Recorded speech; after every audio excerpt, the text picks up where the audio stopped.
So Ruben, first of all, thank you very much for your time today.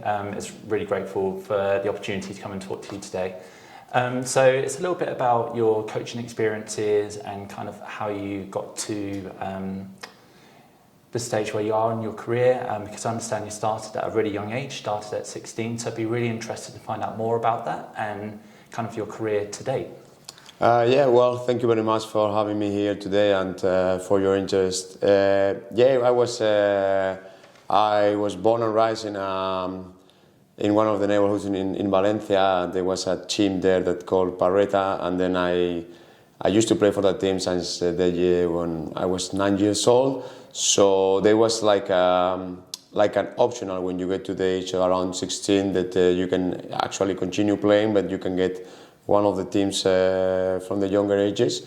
And I started with a couple of friends. We got a team each, and I was playing for the club and as an under 16, and I was also coaching a group of under 10 players, and that's how it started. And we made a lot of mistakes. It was probably not the best coaching experience for the kids, but it just kind of marked the beginning of my career coaching. And then for the next 4 or 5 years I was playing but also coaching until I came to another club and continued coaching young age, and then my chance appeared after that. But I got that it was a kind of natural for us to be part of the club, and it was part of the club culture and experience to be playing and then also to be coaching the others. Right, and that's brilliant. And I like how you said how at first it may not have been the best experience, but kind of grew in time and it evolved for the children. Was there any bits which you found a bit tricky, kind of coaching at such a young age with children, let's say 5, 6 years, kind of younger?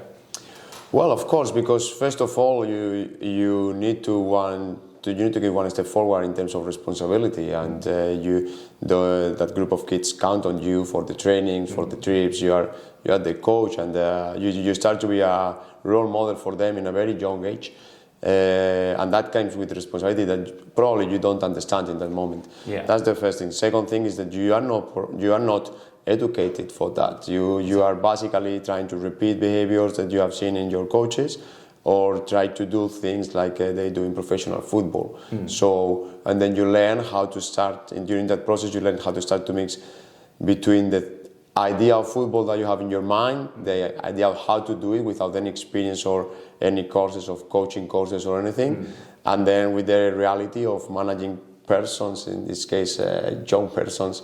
And of course we made a lot of mistakes, but I think that is what is created that necessity for you to get educated and get better, because we really like what we did, and I really like what we did.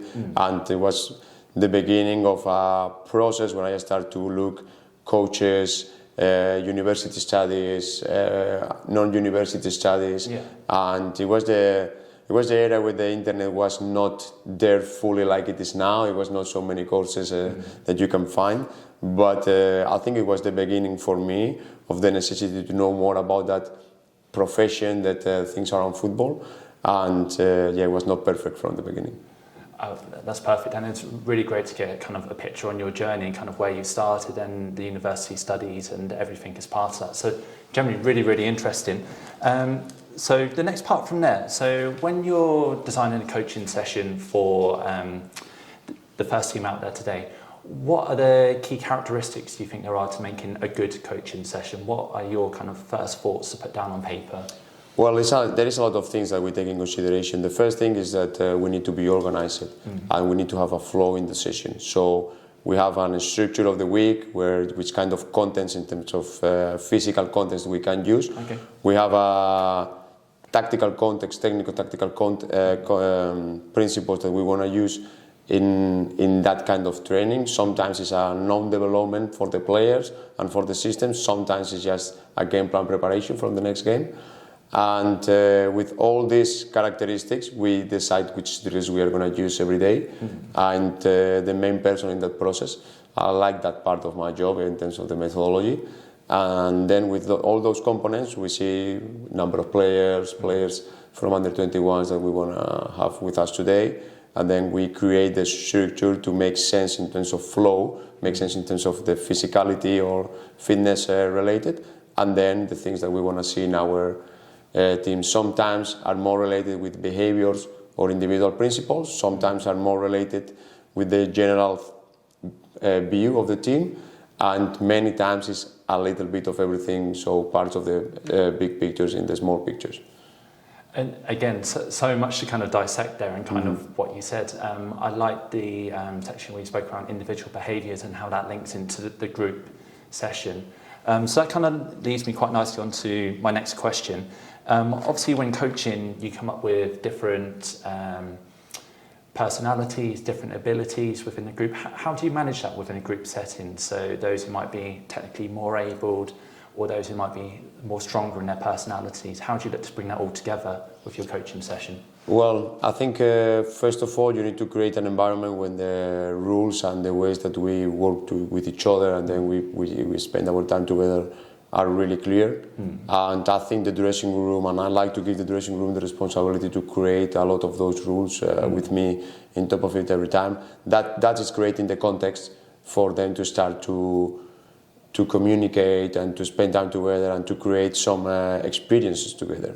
And that's always the first thing. After that, the key part of this job is just how to work with persons. It's more than the tactics, more than the organization for the training session. Is about how you manage every individual, not only as a player, also as a member of the technical staff, and trying to know them in many different ways, and try to create spaces for them to express themselves with freedom, but also in context that makes sense for what the general picture of the team is and the general picture of the club is. And that is the difficult thing, because of the characteristic of the squad that we have right now. Is a lot of young players, then they need some guidance on and off the pitch, and also in terms of what does it mean to be a professional footballer. But we also have those players, a lot of them are quick learners, so they just get the information really quick. So that's the real art of the coaching, is just how to manage those personalities and create a context with a common idea and a common vision that everyone is ready to follow. And for that, I think it's part of your personality, how you are as a person. But I think you need to be educated in terms of football, in terms of psychology, in terms of human beings, and know how to read every single situation and how to act or react in different situations. Again, so much in there, and what the impression from it all was person first and kind of footballer second. So understanding the individual needs, if they're having a good day, if they're having a bad day, and how that links into the football context. And I really like having player ownership in the sense of they set the values and expectations, guided by yourself. But no, that's generally really interesting to get your insight and experience around that section. So kind of leading on to our next question there, is there a favourite game or warm-up activity which the players like doing, or if you think, actually here's a fun, engaging game which I like to do? What's your favourite warm-up activity? Yeah, I think we have a different perceptions on that for all of them, and we use a lot of different stuff. For me, for example, every situation in the training that leads in the counter-pressing action, when they need to react and immediately after they lose the ball they need to react and try to win it back to try to score a goal, for me is one of my favorite drills or part of the training. I think for them there is a part of it that is related with the training and the games, but there is also a part when they make competitions and the end, some games that they call killers, when they pass to each other and they need to score a goal in one touch from a certain part of the box, or that's where they really create their relationship in those kind of games. So it's not, I cannot tell you one because it's a multiple activities. I would like always everything related with the counter pressure, but they definitely like all the things that are related with competition and that also are a little bit away from what is the formal training. Awesome. And from your kind of previous experience working with different clubs, you've worked with a variety of different players. What attributes do you look for when you're working with young players? And you kind of touched on it a little bit with the previous question about different personalities and different abilities. But what attributes do you look for when working with those young players? Well, you need to have a different attributes, but I think usual people say that persons first, and I think it's important to know the character and see how much they want to do it and how much they are ready to invest. And sometimes you have really young, talented players that are not ready to invest as much as others, and at the end of the day, those players are starting to lose opportunities because their investment, their ownership on their own career.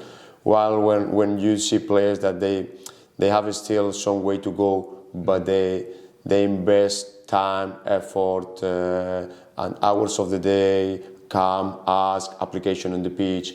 So for me, it's very important that the young players that are coming with us, they have this willingness inside, they have this fire inside that they want to do things, even if they make mistakes, because that indicates that they wanna get something, they wanna get a career, a proper career. Yeah.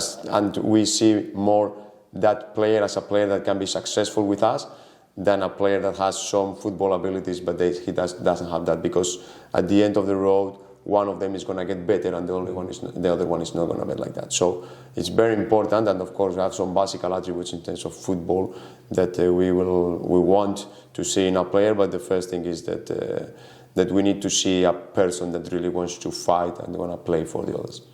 Brilliant. And again, really interesting to see that kind of individual who really wants it, who's really driven to be successful, but also listen and take that advice on board. And as you say, they get opportunities because they're trying really hard and they want to improve and get better.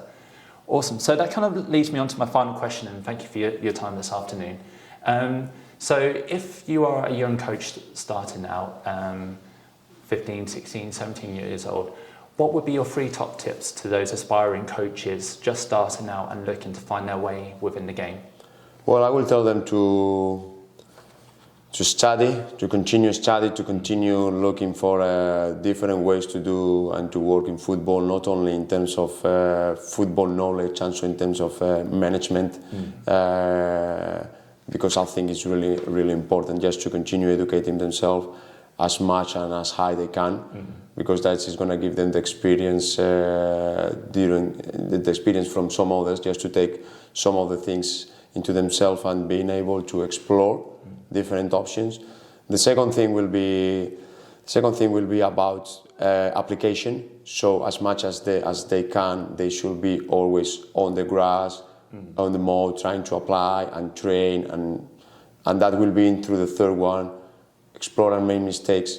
Try to find your truth, the way that you want to do things, and nothing is perfect, and there's going to be a lot of disappointments in the road. Sometimes you will need to change your club, you will not win football matches, but it's part of the way, it's part of it, and you just need to make those mistakes in order to be better. But then you need to be persistent in what you do. You need to continue, keep going, and then not one action or two bad actions just put you away. So that will be my 3 tips for them: just to study, application, practice, and then to persist and be robust in the idea, because usually the good things you take time to conquer. And that's brilliant. And I think those 3 top tips kind of summarise the chat really nicely. So, no, that's brilliant. So thank you very much for your time. Thank you very much. And that's awesome. Thank you. Thank you.